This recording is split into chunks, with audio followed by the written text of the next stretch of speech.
हाय hello बच्चों, good morning. I hope you are very well.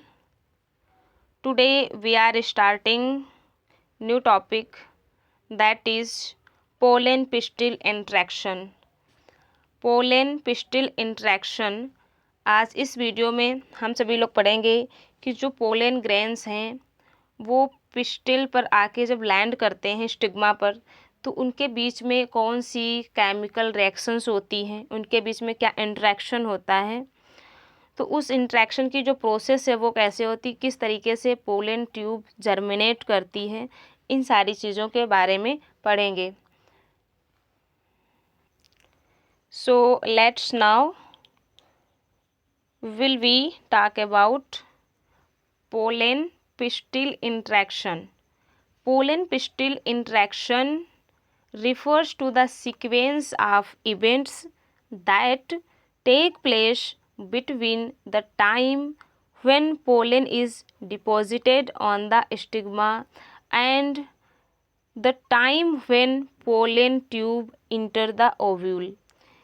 That means जब pollen stigma पर आकर land करता है, जो पिस्टिल है इसकी स्टिग्मा पर जब आके पोलन ग्रेन डिपॉजिट होते हैं, लैंड करते हैं आके, फिर उसके बाद जो पोलन ग्रेन्स एंड जो स्टिग्मा में केमिकल्स प्रेजेंट हैं उनमें जो इंट्रैक्शन होता है, इंट्रैक्शन के बाद जो पोलन ट्यूब जर्मिनेट होती है और वो पोलन ट्यूब कहाँ इंटर करती है, ओव्यूल्स में, एग को फर्टिलाइज करने के लिए।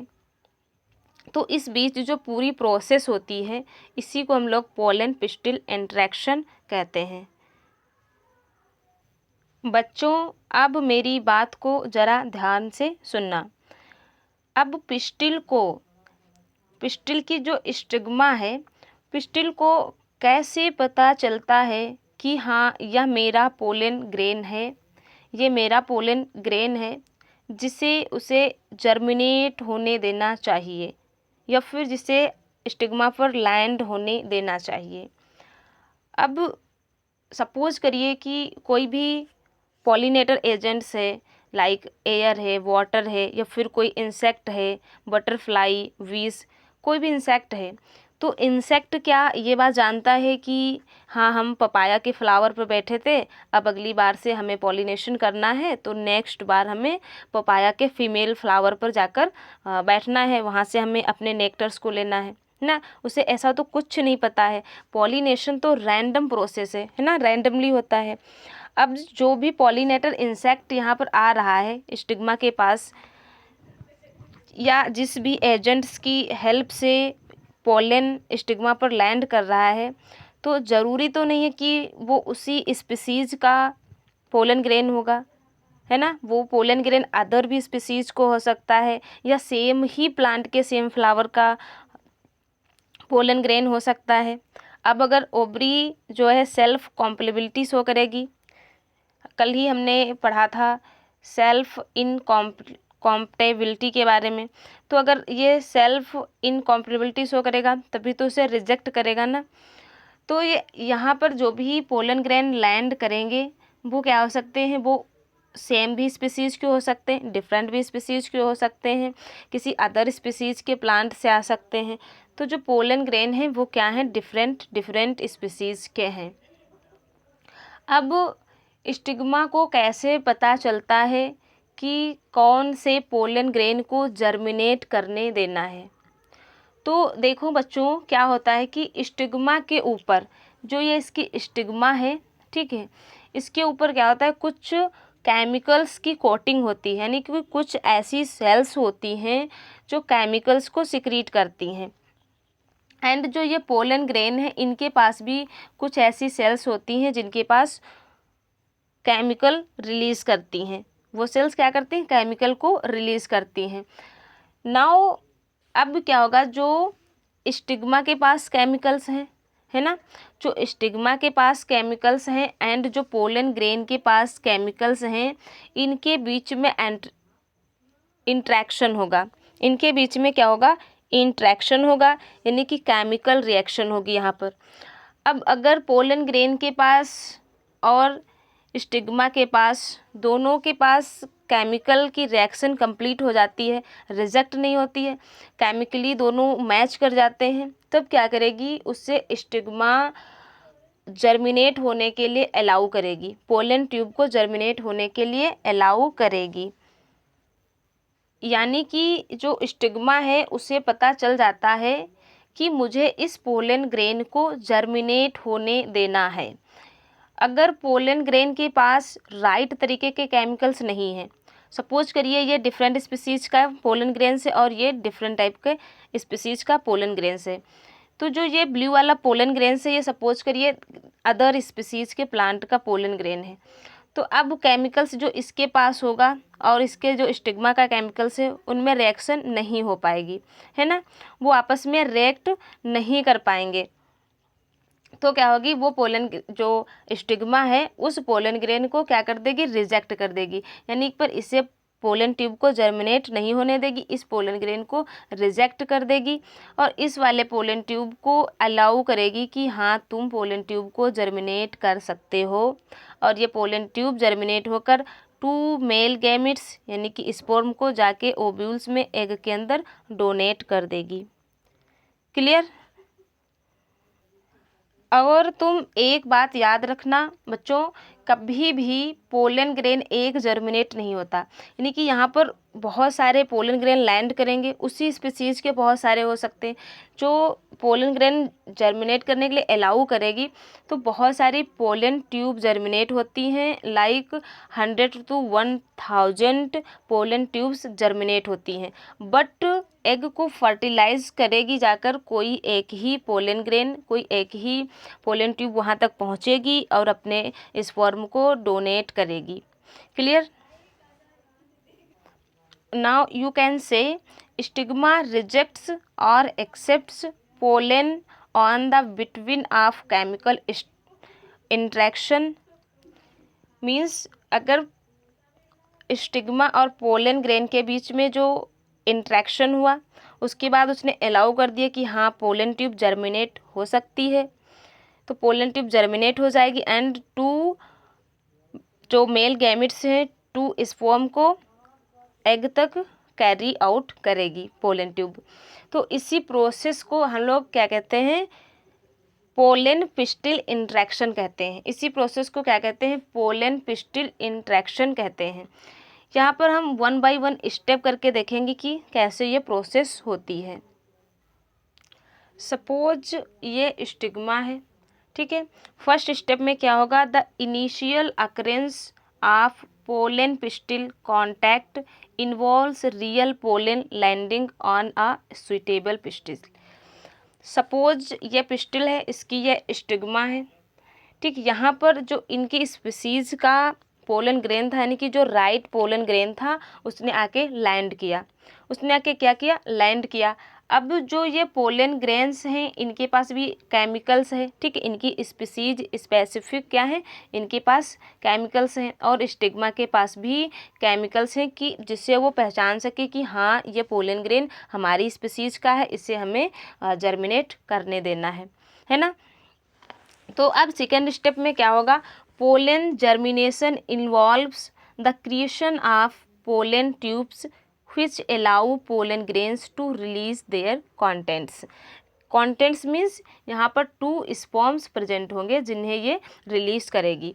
तो अब सेकेंड स्टेप में क्या हुआ, केमिकल के बीच में इंट्रैक्शन हुआ, है ना, केमिकल के बीच में क्या हुआ, इंट्रैक्शन हुआ और स्टिग्मा ने इन्हें पोलन ट्यूब जर्मिनेट करने के लिए अलाउ कर दिया। क्लियर। सपोज ये इसकी पोलन ट्यूब जर्मिनेट कर गई, ओके। अब ये पोलन ट्यूब कहाँ तक जाएगी, ये इसके ओव्यूल्स तक जाएगी, ये इसकी पोलन ट्यूब इसके ओव्यूल्स तक जाएगी। सपोज यहाँ पर ओव्यूल्स है, ओव्यूल्स के अंदर क्या है, एग है। ये पोलन ट्यूब ओव्यूल्स में इंटर करेगी, है ना।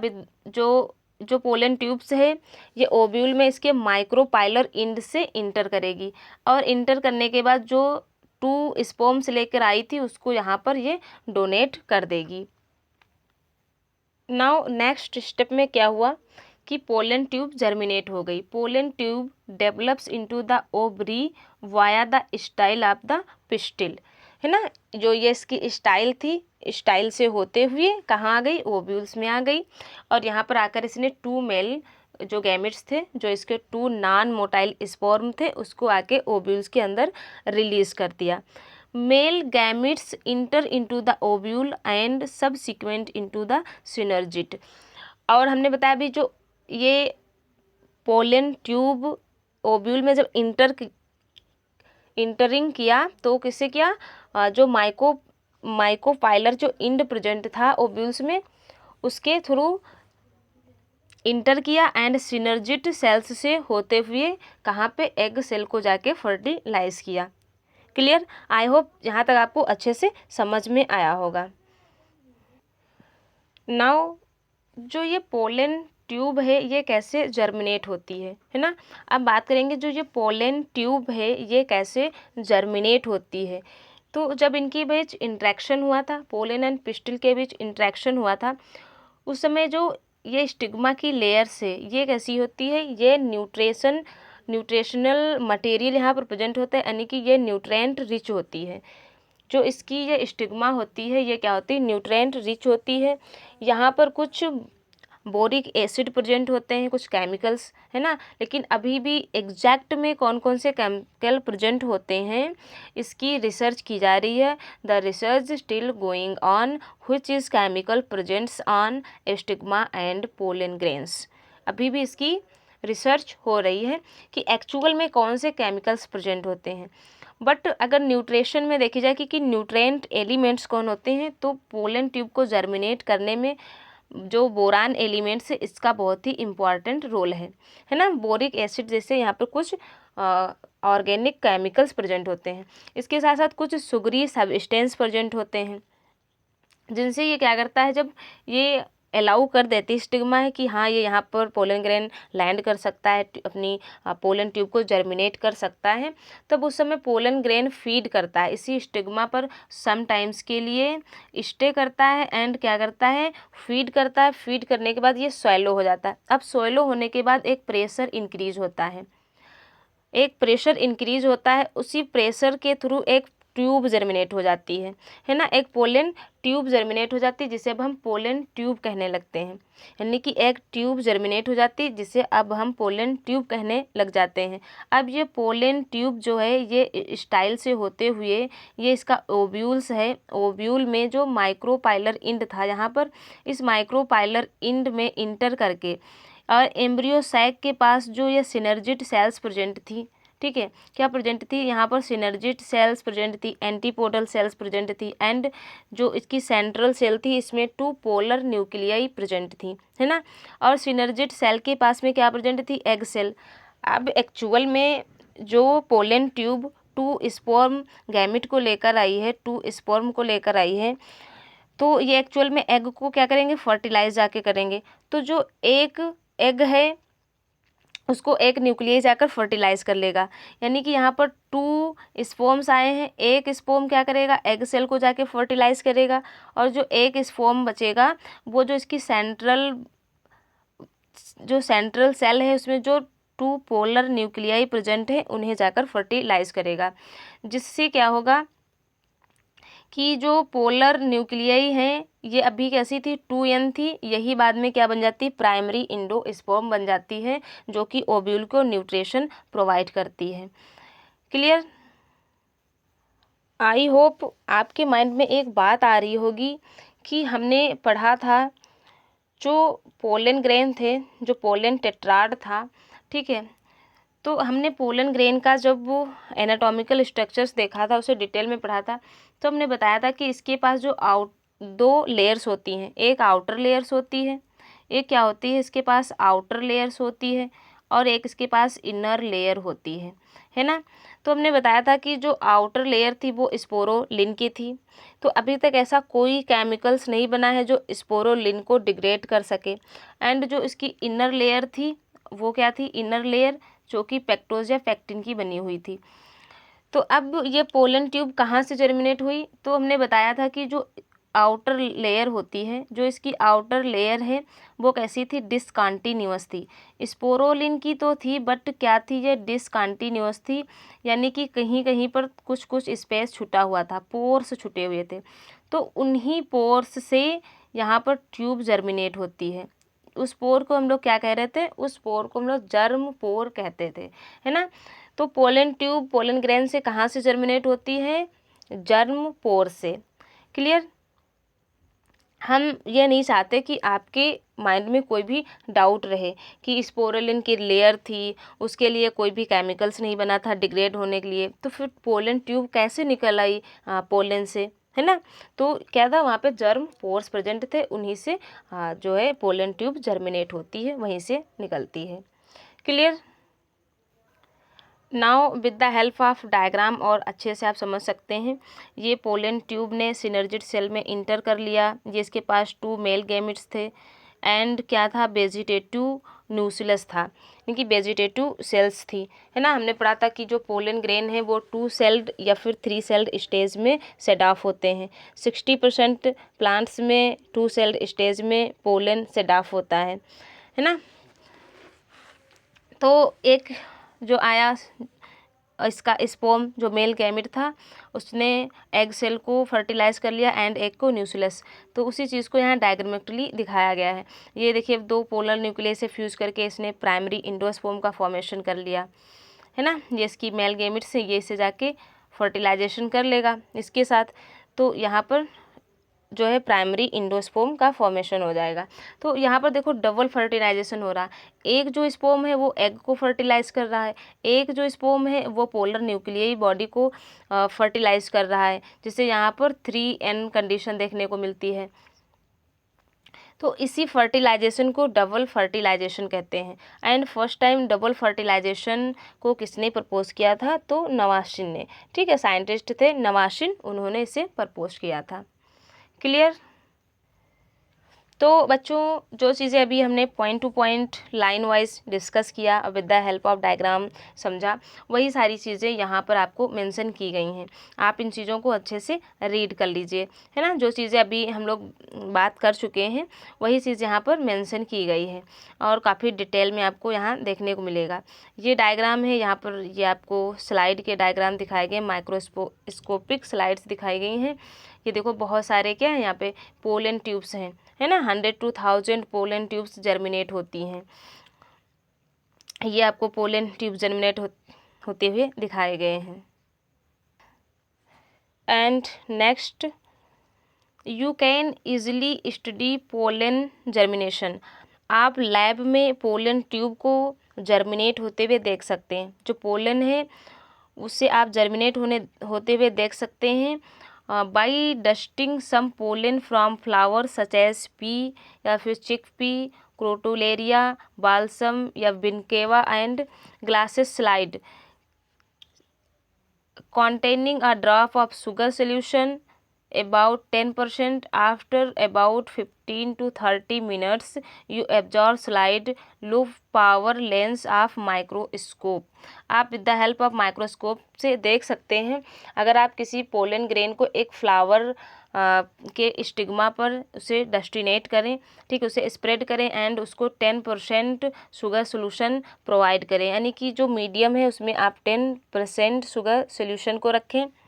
इसके बाद आप 15 to 30 मिनट्स वेट करें। देन आफ्टर आप जो ग्लासेस स्लाइड पे उसे आपने फिक्स किया है उसे with the help of microscope से आप देख सकते हैं कि जो पोलन ट्यूब्स है वो पोलन ट्यूब्स जो है वो पोलन ग्रेन से बाहर आ रही है ना। इसे आप लैब में भी देख सकते हैं। इसके बाद नेक्स्ट वीडियो में हम सभी लोग पढ़ेंगे आर्टिफिशियल हाइब्रिडाइजेशन। अगर हम लैब में पोलन ट्यूब को जर्मिनेट करा सकते हैं तो क्या हम अपने डिजायर्ड पोलन को किसी भी स्टिग्मा पर स्प्रेड करके या डेस्टिनेट करके हम वहाँ पर आर्टिफिशियल हाइब्रिडाइजेशन करा सकते हैं, आर्टिफिशियल पॉलिनेशन करा सकते हैं, है ना। आर्टिफिशियल क्या फर्टिलाइजेशन करा सकते हैं। तो जी हाँ, इसके लिए हमें जानना पड़ेगा आर्टिफिशियल हाइब्रिडाइजेशन। आर्टिफिशियल हाइब्रिडाइजेशन की कुछ प्रोसेस हैं, उनके कुछ सीक्वेंस हैं, है ना। अगर उन्हें हम अच्छे से समझ लेंगे तो हम आर्टिफिशियली जो है हाइब्रिडाइजेशन करा सकते हैं एंड अपनी क्रॉप यील्डिंग को बढ़ा सकते हैं। ओके, तो बच्चों आई होप यहाँ तक आपको अच्छे से समझ में आया होगा। नेक्स्ट वीडियो में हम लोग कंप्लीट करेंगे हाइब्रिडाइजेशन। आर्टिफिशियल हाइब्रिडाइजेशन को बाइसेक्सुअल प्लांट में कैसे करते हैं एंड यूनिसेक्सुअल प्लांट में कैसे करते हैं, दोनों में देखेंगे इनकी स्टेप बाय स्टेप इनकी क्या प्रोसेस है। Okay, so thanks for watching. अगर आपको वीडियो में से कुछ भी सीखने को मिला है तो डेफिनेटली आप चैनल को सब्सक्राइब कर सकते हैं, लाइक एंड शेयर कर सकते हैं। ओके, आप अपनी स्टडी को कंटिन्यू रखिए। मंजिल मिलेगी भटक कर ही सही, मंजिल तो मिलेगी भटक कर ही सही, गुमराह तो वो हैं जो घर से निकले ही नहीं, है ना। तो गुमराह तो वो हैं, मंजिल तो उन्हें नहीं मिलेगी जिन्होंने स्टडी किया ही नहीं, जिन्होंने चीज़ों को पढ़ा ही नहीं। अगर आपने एक दो बार चीज़ों को पढ़ लिया, अच्छे से कॉन्सेप्ट क्लियर कर लिया है, तो कहीं से भी कोई क्वेश्चन आ जाए, चाहे नीट एग्ज़ाम में आप करेक्ट कर रहे हो या वनडे एग्ज़ाम कोई भी करेक्ट कर रहे हो, है ना, कोई भी आप वनडे एग्ज़ाम दे रहे हो, तो अगर आपने एक बार कॉन्सेप्ट को अपने क्लियर किया है तो डेफिनेटली आप उसे सॉल्व कर पाएंगे, है ना। तो बस आप स्टडी को कंटिन्यू रखिए। नेक्स्ट वीडियो में फिर मिलते हैं। Till then bye bye, take care.